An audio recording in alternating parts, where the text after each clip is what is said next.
All right, everybody. So today is actually Thursday, February 18th. Go ahead and open your notebook to where you left off yesterday. In your notebook, make a sketch of this graph, and I want you to identify all the attributes that would go in each box.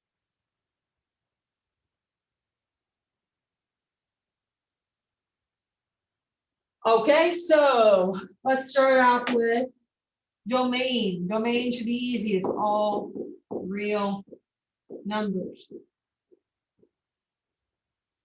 This line right here is my axis of symmetry.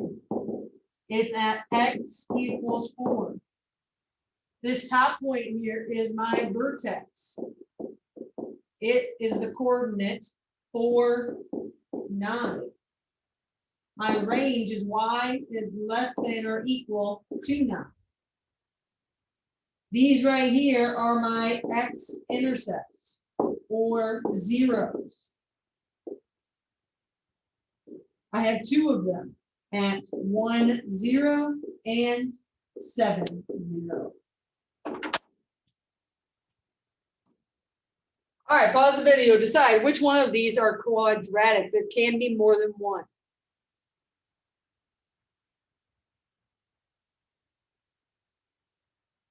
All right, so x squared plus 5x minus 12 is quadratic. X plus 5 is not, it is linear. X minus 7 squared minus 8 is quadratic. 2, 6 to the x power is exponential. So it's not quadratic. 125 would be a straight line, not quadratic. X minus 2 and x plus 4 multiplied would be quadratic. And negative x to the third power plus x squared plus 2x minus 4 would not be quadratic. It has a x to the third power, meaning it's not quadratic. All right, so let's do a little review from yesterday. Take a look at this graph, come up with all the attributes.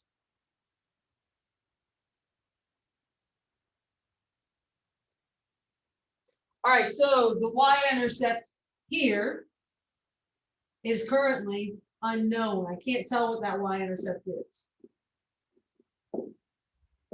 So we put unknown NA in this case because I can't tell what it is. I don't have the equation here to be able to identify. If I had the equation, then I could. X-intercepts. We have 2 of them at negative 6, 0 and negative 2, 0. My vertex is at negative 4, 9. My axis of symmetry is at x equals negative 4. My domain is all real numbers. My range is y is less than or equal to 9. X-intercepts, what are they also known as? We talked about one of them being zeros, but there's another name as well called roots. All right, let's try this other one. My suggestion is to go graph it in your calculator or go graph it in Desmos. X minus 8 times x minus 2. So parentheses, x minus 8, x, what was it? X minus 2. And there we go. Now, if you want to be able to see the full graph, you can go menu, 4, 4, and then click on your graph, and it will zoom out. So that way you can see this a lot better. All right.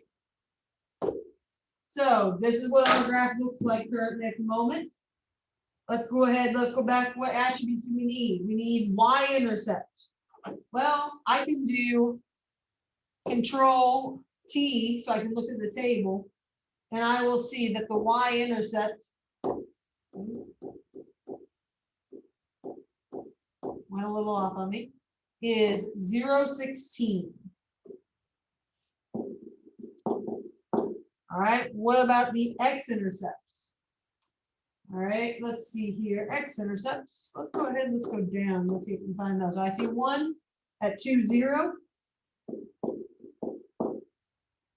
And there is another one, let's see if we can find that other one. 8, 0. Vertex is, look for the repeating y values. I see -8 and -8, so between it is -9. 5, -9 is the vertex, which means the axis of symmetry is x equals 5. Domain is all real numbers. And the range is y. Let's double check our graph. Y is getting bigger or equal to -9. All right, so go ahead and take the rest of the class to go work on your assignment in Canvas. Today it's just practicing. Do more practice on this stuff. And we will go over a little bit more tomorrow.